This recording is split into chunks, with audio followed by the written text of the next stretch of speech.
Whatever you're selling, I ain't buying, yo. Well, my name is Skylar White, yo. My husband is Walter White, yo. He told me everything. So, Phrolova is Havoc Rectifier. Her main gameplay is very similar to every other Resonator. So you want to gain Forte, and then you trigger a Forte, and then you burst. Her day 1 combo is BA2, BA4, E, E, Heavy Attack, and then Q. Phrolova's President's Liberation is the main focus of her kit. So what her kit does is that she summons Hexgate, starts dancing around, and it can do one of two things. You can either stay on Phrolova, where you control Hexgate, and your main game plan is to basically attack spam and do a lot of damage on field. The other thing you can do is switch off her. In off-field mode, Hexgate just does basic attacks, and then whenever another character does an echo skill, it does a follow-up attack. It's not a coordinated attack, it's a follow-up attack. It's like an additional attack whenever echo skill hits. I don't know why it's not coordinated attack. It should be counted as coordinated attack, but who cares. Anyway, you can only trigger one Hexgate attack per name of echo skill, so you can't do Thundering Mephis and just spam and get multiple. And the counter it has of which echo skill you've used resets every single time Phrolova casts her Resonance Liberation. Alongside this, Phrolova has a passive that increases her crit damage. This passive can stack up to 48 times, and each stack gives you 2% crit damage, which translates to 96% crit damage. On paper, this is really good. The issue of this is how you obtain stacks. So you can only obtain stacks for her intro skill, which gives 8, or triggering Hexgate's off-field enhanced attacks. And as of right now, the max stacks you can gain per rotation is 15. 8 from her inherent skill, 5 from Cantarella, and 2 from Roshia. This would mean in order for her to max out her passive, it would take her around 4 rotations. As of right now, this doesn't seem like it's the final product because it's kind of too bad to make it to official release, but I really hope they change this. So what does this mean for Phrolova as a character? It basically means she's kind of stuck to her off-field burst state, because when you play her on-field, her crit damage passive basically becomes useless, and there's no one that supports her the way that Cantarella does.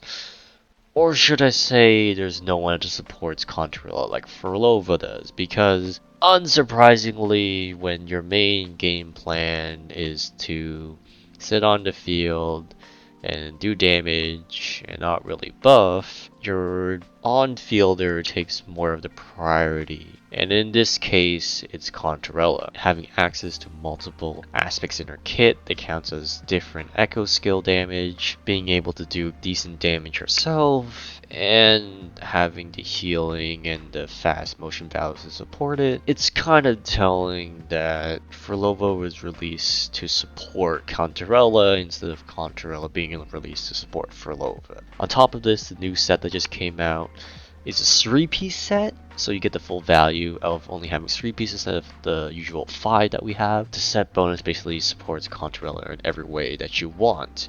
It opens up to allowing your main slot to be Lorelei, and it gives her free 20% crit rate, so her weapon now has a bit more value than it used to. TLDR, this basically means Phrolova is more of a Cantarella buff than she is as an individual character. Now, as previously mentioned, to reach the max 15 stacks per rotation, you need Roshia in this team. And that seems kind of telegraphed. Roshia's outro buffs Cantarella, Cantarella's outro buffs Phrolova, and then Frolova's outro buffs Roshia.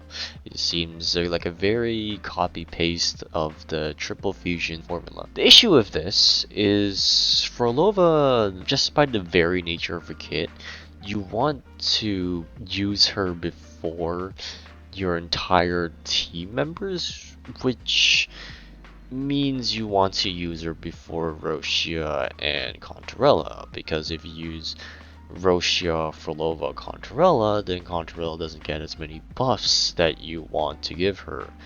Because Phrolova is obviously as well going to be on the new set, because when she's off field, you want her to do as much damage as possible, and she can't really do that if she's buffing on a Resonator. And if you start on Roshia just so you get intro on Phrolova, you're not buffing Cantarella. So you want to play Song 1 instead.